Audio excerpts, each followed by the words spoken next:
할렐루야. 우리 함께 사도신경으로 우리 신앙을 주님께 고백하시면서 이 아침 주님 앞으로 나아가겠습니다. 전능하사 천지를 만드신 하나님 아버지를 내가 믿사오며 그 외아들 우리 주 예수 그리스도를 믿사오니 이는 성령으로 잉태하사 동정녀 마리아에게 나시고 본디오 빌라도에게 고난을 받으사 십자가에 못 박혀 죽으시고 장사한 지 사흘 만에 죽은 자 가운데서 다시 살아나시며 하늘에 오르사 전능하신 하나님 우편에 앉아 계시다가 재료로서 산자와 죽은 자를 심판하러 오시리라. 성령을 믿사오며 거룩한 공예와 성도가 서로 교통하는 것과 죄를 사하여 주신 것과 몸이 다시 사는 것과 영원히 사는 것을 믿사옵나이다. 아멘. 함께 찬송가 446장 우리 함께 찬양하시겠습니다. 446장 주음성 외에는 우리 함께 찬양하시겠습니다.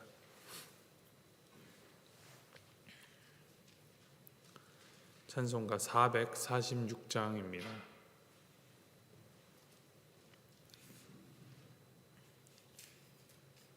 함께 찬양하시겠습니다. 주음성 외에는 참 기쁨 없도다. 날 사랑하신 주 늘 계시옵소서. 기쁘고 기쁘도다. 항상 기쁘도다. 나 주께 왔사오니 복 주옵소서. 나 주께 왔으니 복 주시옵소서. 주 함께 계시면 큰 시험이기네. 기쁘고 기쁘도다. 항상 기쁘도다.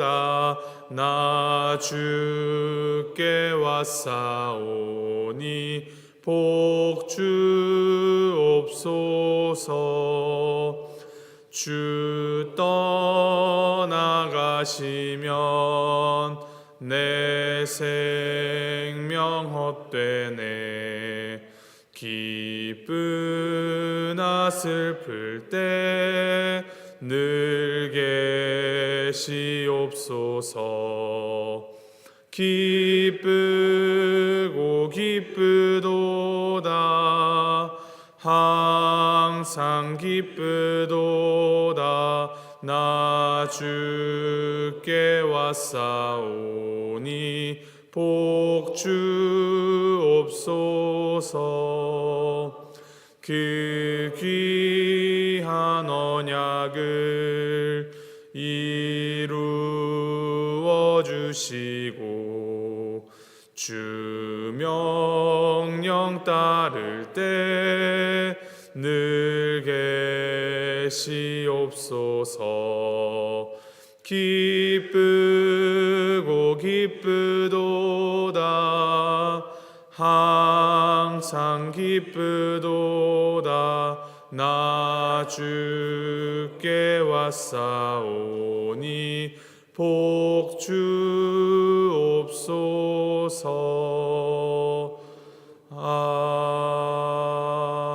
아멘. 아멘. 하나님께서 우리에게 주신 말씀은 창세기 48장 1절부터 11절까지 말씀입니다. 창세기 48장 1절에서부터 11절까지 말씀 우리 함께 교독하시겠습니다.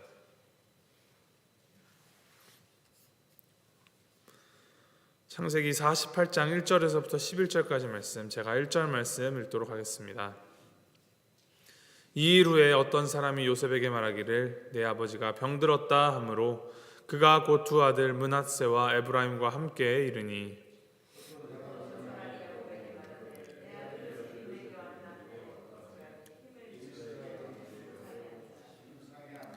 요셉에게 이르되 이전에 가나안 땅 루스에서 전능하신 하나님이 내게 나타나사 복을 주시며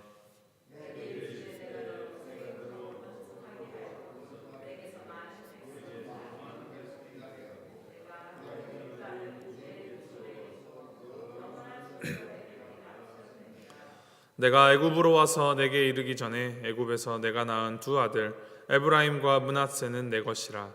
르우벤과 시므온처럼 내 것이 될 것이요.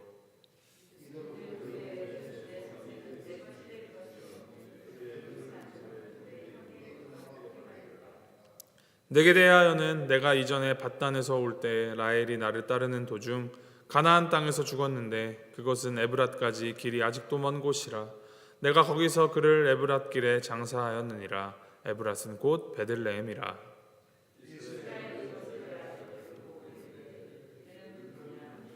요셉이 그의 아버지에게 아뢰되 이는 하나님이 여기서 내게 주신 아들들이니이다. 아버지가 이르되 그들을 데리고 내 앞으로 나아오라. 내가 그들에게 축복하리라.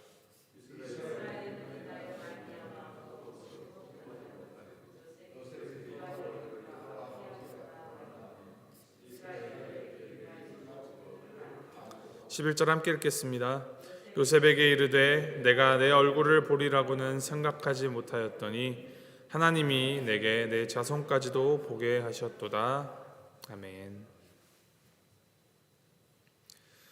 아들 요셉에게 자신이 죽거든 반드시 애굽 땅이 아닌 본향인 헤브론의 그 막벨라 굴에 장사하여 달라 했던 야곱. 이제 야곱이 병이 들어 쇠약해졌다라는 소식을 요셉이 들었습니다. 요셉은 아들 므낫세와 에브라임을 데리고 아버지 야곱을 찾아갑니다. 참고적으로 생각해 볼 것은 요셉의 아내였던 이 아스낫은 애굽의 제사장이었던 보디베라의 딸이었습니다. 그러니까 이 요셉의 두 아들은 혈통적으로 순수 이스라엘 민족이 아니었습니다. 이러한 정황을 미루어 볼 때 요셉은 아버지 야곱이 임종을 맞이하기 전에 이 두 아들을 이스라엘의 자손으로 인정받고 싶은 마음으로 그들을 데려갔던 것으로 여겨집니다.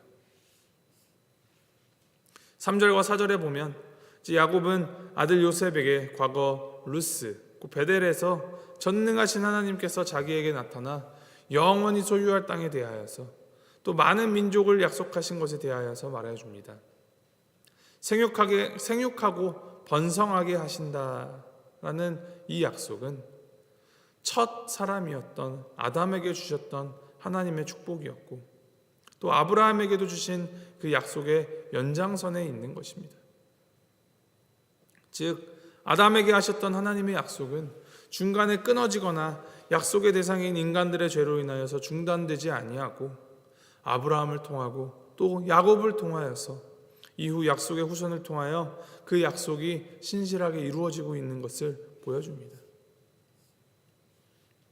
그리고 5절에 보면 이제 요셉의 아들 에브라임과 므낫세 두 손자를 이 르우벤과 시므온과 같은 아들의 위치로 말하자면 승격하는 것과 같은 그런 축복을 줍니다. 물론 이 일로 이 자녀들의 양육권이 바뀐다거나 족보가 바뀌는 것은 아닙니다. 야곱이 이제 손자 2명을 아들로 입양하는 이 모습은 이들이 야곱의 아들들과 똑같은 법적인 권리를 갖는다라는 뜻입니다. 이렇게 에브라임과 므낫세는 르우벤과 시므온과 같이 야곱의 아들로서 동등한 권리를 보장받고 후에 12지파를 이루게 되어 땅을 분배받는 그 조상의 반열에 서게 되는 것입니다. 이제 임종을 앞둔 야곱이 자신이 가진 기력을 짜내어서 침상에 앉아 자신의 인생을 되돌아봅니다. 참으로 파란만장하고 험악한 세월을 산 야곱의 인생이었습니다. 기쁜 일도 있었고 슬픈 일, 억울한 일, 행복한 일, 다양한 기억이 있었을 것입니다. 그 많은 일들 가운데 그가 꼽고 있는 일, 그에게 가장 무겁고 중요한 일 2가지를 이제 그가 떠올리는데 첫 번째는 7절에서 보면 자신의 사랑하는 아내 라헬을 장사한 일을 떠올리고 있습니다. 이는 물론 아내 라헬을 그만큼이나 사랑하였던 남편으로서의 그 깊은 아내 사랑을 보이는 증거입니다. 그런데 단지 그것뿐만이 아니라 자신의 임종을 앞두고 죽음 앞에 서서도 자신이 하나님께서 약속하셨던 그 땅 막벨라굴을 떠올리면서 하나님의 약속을 다시금 그의 안에서 되새기고 있는 것을 우리는 생각할 수 있습니다. 두 번째, 야곱이 꼽는 중요한 그의 기억. 죽은 줄 알았던 요셉, 다시는 얼굴을 볼 수 없을 줄 알았던 요셉이 살아 돌아와 이렇게 아들들까지 데리고 왔음에 기뻐하고 있습니다. 이제 야곱의 눈의 기능이 많이 떨어져서 앞에 서 있는 사람이 누구인지도 제대로 분간을 못하고 있습니다. 그러한 야곱이 떠올린 기억들은 즐겁고 행복했던 기억들은 사실 아니었습니다. 꿈에서 하늘에 닿는 사닥다리와 하나님의 목소리를 직접 들은 그 기억도, 형 에서와 극적으로 화해한 장면도, 혹은 사랑하는 아내와 결혼한 그날의 기억도 아니었습니다. 사랑하는 아내와 아들의 죽음. 물론 요셉은 실제로 죽지는 않았지만 이제 죽은 줄 알고 그 긴 기간을 살아왔기에 죽음 앞에 선 야곱은 자신이 경험하였던 사랑하는 이들의 죽음을 떠올립니다. 그런데 그 죽음을 떠올리면서 그저 절망하고 좌절하는 것이 아닙니다.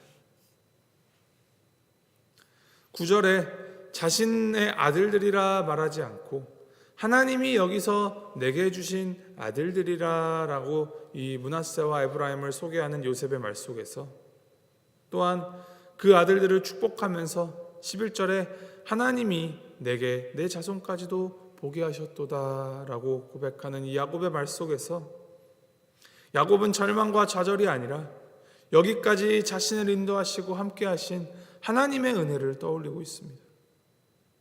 그 은혜 때문에 죽은 줄 알았던 그 아들의 자손까지 보게 하셨고, 그 은혜 때문에 하나님의 약속대로 자신의 자손들이 생육하고 번성하게 되었으며, 또 그 은혜 때문에 이제 하나님의 약속대로 자신도 죽어서 그 땅으로 본향으로 되돌아가고자 하는 것입니다. 야곱의 이 고백 가운데에서 우리가 생각해야 할 것, 결국 시점은 우리가 정확히 알 수 없지만 과거 가운데에서 역사하신 하나님을 떠올리고 바라보는 것, 그것이 신앙이고, 그 신앙의 눈으로 미래에 하나님께서 약속하신 바를 붙들고 그 신앙으로 오늘을 살아내는 것이 참된 신앙이다라는 것을 생각할 수 있습니다. 인생의 어느 시점에 잠깐 왔다가 다시 가시는 그런 하나님이 아니라 우리의 일거수일투족, 내 상황이 어떠하건 간에 상관없이 모든 것이 그 하나님의 은혜 안에 우리가 살아가고 있음을 깨닫고 믿으며 또 그것으로 살아가는 그 믿음을 가진 그리스도인이 올바른 삶을 살아가는 믿음의 자세일 것입니다. 우리 하나님께서는 어제도 계셨고 오늘도 계시며 앞으로 다시 오실 하나님이십니다. 우리의 삶은 마치 변화무쌍한 그래프처럼 이렇게 위아래로 넘나들며 그 굴곡진 삶의 순간순간들을 살아가지만 하나님은 이 모든 굴곡을 다 덮고도 남을 만큼 거대하게, 그리고 한순간도 빠짐없이 우리와 함께 하시며 역사하시며 그 은혜를 베풀어 주십니다. 노년의 야곱은 그것을 누구보다도 깊이 깨달았고 그것을 자신의 아들들과 후손들이 잘 알고 믿기를 바라는 마음으로 진심을 담아 축복을 하고 있습니다. 우리 하나님은 역사를 주관하시며 눈에 보이지 않아도 느낄 수 없어도 항상 계시며 역사하신 하나님이십니다. 문제는 우리가 스스로 눈을 닫고 귀를 닫으며 의심하는 것이지 하나님이 문제가 아니신 것입니다. 어려움 가운데에서도 또 아픔 가운데에서도 하나님을 향하여서 마음을 열 때 하나님께서는 자신의 그 살아계심을 우리에게 분명히 보이시는 하나님이십니다. 그렇기 때문에 우리는 그 어떠한 순간 속에서도 하나님의 은혜를 고백할 수 있으며 그 하나님을 믿는 믿음으로 그 어떠한 일도 감당할 수 있습니다. 내게 능력 주신 주 안에서 내가 모든 것을 할 수 있느니라 라고 고백하였던 그 사도 바울의 고백이 바로 이 고백을 담은 것입니다. 내가 하고 싶고 내가 되고 싶은 대로 다 할 수 있다, 될 수 있다가 아니라 나의 이기적인 욕망들을 따라서가 아닌 하나님께서 이끄시는 대로 어떤 모습일지라도 나는 그것을 하나님의 은혜와 그 인도하심으로 받아들일 수 있다라는 확고한 믿음, 그 믿음이 우리 안에 살아 숨쉬어야 합니다. 이를 기억하시면서 하나님을 바로 바라보시기 바랍니다. 과거에 어떤 아픔을 겪고 힘든 일을 겪었고 누가 어떤 잘못을 했고 또 내가 무엇이 답답했고 억울했고 그 모든 것을 품으시는 하나님의 은혜가 있었음을 바라보십시오. 그리고 그 커다란 은혜가 지금 이 순간도 우리와 함께하며 앞으로도 함께하실 것을 믿으면서 그 은혜 꼭 붙들고 은혜 입은 자답게 살아가십시오. 주님과 함께 동행하는 삶, 그것만큼 복된 삶이 없음을 기억하며 오늘 하루도 매 순간, 매 호흡, 매 걸음 이 모든 것이 우리에게 허락하신 하나님의 은혜임을 기억하며 하나님께 우리의 온 마음을 내어드리고 주님의 그 인도하심 따라 주님과 동행하는 삶을 살아가는 우리 모두가 되기를 주님의 이름으로 소망하고 축복합니다. 우리 함께 기도하시겠습니다.